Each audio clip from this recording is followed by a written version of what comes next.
Everyone, आपका स्वागत है एडवांस स्कूल की ऑनलाइन क्लासेस में। बेल लेक्चर नंबर 16 क्लास 12। अब देखो भाई, अब क्या है non stoichiometric defect. Non stoichiometric defect note करो भाई।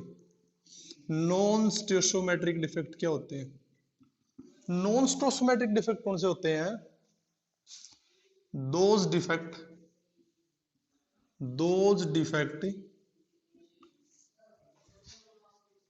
in which स्टोसोमेट्री, कुछ भी बोल सकता हूँ, कोई स्टिचोमेट्री बोलता है, कुछ भी बोल सकता है। In which stoichiometry of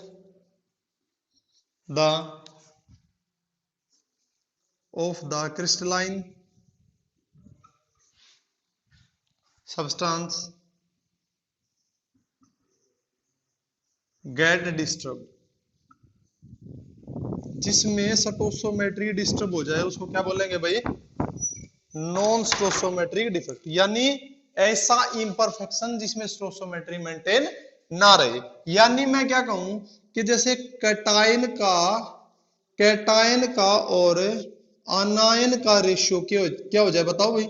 different हो जाए। क्या हो जाए भाई? दोनों का रेशियो डिफरेंट हो जाए, that is called non stoichiometric. Those defect in which the stoichiometry of the substance get disturbed. आगे चलते हैं, देखो भाई, जैसे इसके कुछ एग्जांपल्स हैं। जैसे ये शायद इसका Fe 0.98 या 95 है, कुछ ऐसा है भाई, ठीक है। और ऑक्सीजन, आयरन की स्टोसोमेट्री कितनी है? 0.95 है, 8 हो सकता है 95, ऐसा कुछ है भाई, पक्का नहीं कह सकता मैं, लेकिन है 0.95 है जैसे। और ऑक्सीजन का है 1, ये 0.95, ये 1। स्टोसोमेट्री 1 थोड़ी है, ये 1 नहीं है, ये 1 है। तो इसका मतलब स्टोसोमेट्री गेट डिस्टर्ब। तो स्टोसोमेट्री क्या हो जाती है? इसकी डिस्टर्ब हो जाती है, ठीक है भाई। अब और कुछ एग्जांपल्स की बात करूं तो मैं क्या कहूंगा कि NaCl, KCl जैसे ये सब्सटेंसेस हैं, ये भी NaCl एंड KCl जैसे salt under some condition these becomes non stoichiometric. कैसे बन जाते हैं ये? नॉन स्टोसोमेट्रिक बन जाते हैं, ठीक है भाई। ये नॉन स्टोसोमेट्रिक डिफेक्ट था। अब नॉन स्टोसोमेट्रिक डिफेक्ट्स के आगे पार्ट करते हैं। देखो भाई, पार्ट एक इसका पार्ट है मेटल एक्सेस। क्या है इसका? Metal access. तो मेटल एक्सेस में मेटल एक्सेस जिसमें क्या है? जिसमें कटायन ज्यादा हो जाए भाई, मेटल एक्सेस मेटल हो जाए ज्यादा। तो कैसे हो सकता है? दो कंडीशंस में हो सकता है, या तो अनायन ज्यादा हो जाए या कटायन ज्यादा हो जाए। तो अब एक लिखो, इसमें क्या कहेंगे? नहीं, अनायन ज्यादा नहीं, अनायन कम हो जाए और कटायन ज्यादा हो जाए, एक कंडीशन होगी। मान लिया due to vacancy of anion, due to vacancy of anion लिखो भाई। मेटल एक्सेस की वजह क्या है? अनायन कम हो जाए फिर भी मेटल ज्यादा, या मेटल ज्यादा हो जाए तो फिर तो मेटल ज्यादा होनी है। तो लिखो due to vacancy of anion, या ड्यू टू अनायन वैकेंसी। लिखो ड्यू टू अनायन वैकेंसी। तो इसमें लिखो negative ion may be negative ion may be missing from negative ion may be missing from negative ion may be missing from बताओ भाई किससे miss हो भाई negative ion? From its lattice side, from its lattice side. Lattice side से अनायन क्या हो जाए? Negative ion miss हो जाए लैटिस साइड से। और क्या लिखेंगे फिर? A hole is created, a hole is created. भाई नेगेटिव आयन चला जाएगा तो क्या क्रिएट होगा? एक नेगेटिव जाए पॉजिटिव जाए होल तो क्रिएट होगा। अब इसने क्या कहा है? अनायन वैकेंसी में क्या कहेंगे? Negative ion may be missing from its lattice site. बताते हैं, उसको एक्सप्लेन करेंगे। अब पहले लिखो a hole is created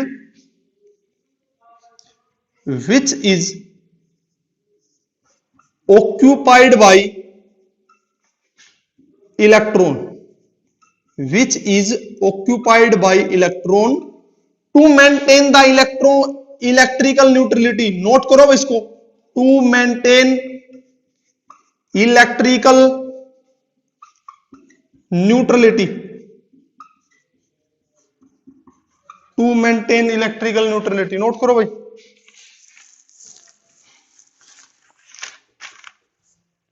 to maintain electrical neutrality. देखो, due to vacancy of an ion, negative ion may be missing from its lattice site, a hole is created which is occupied by electron to maintain electrical neutrality. Electrical neutrality maintain करने के लिए negative ion गया, भी negative भी होंगे positive भी होंगे, अनायन गया तो वैकेंसी क्रिएट हुई वहां पे।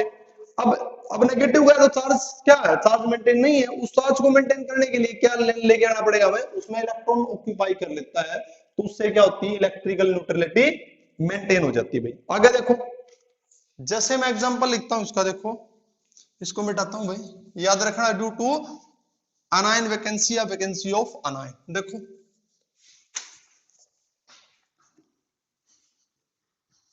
ए पॉजिटिव, बी नेगेटिव, ए पॉजिटिव, बी नेगेटिव,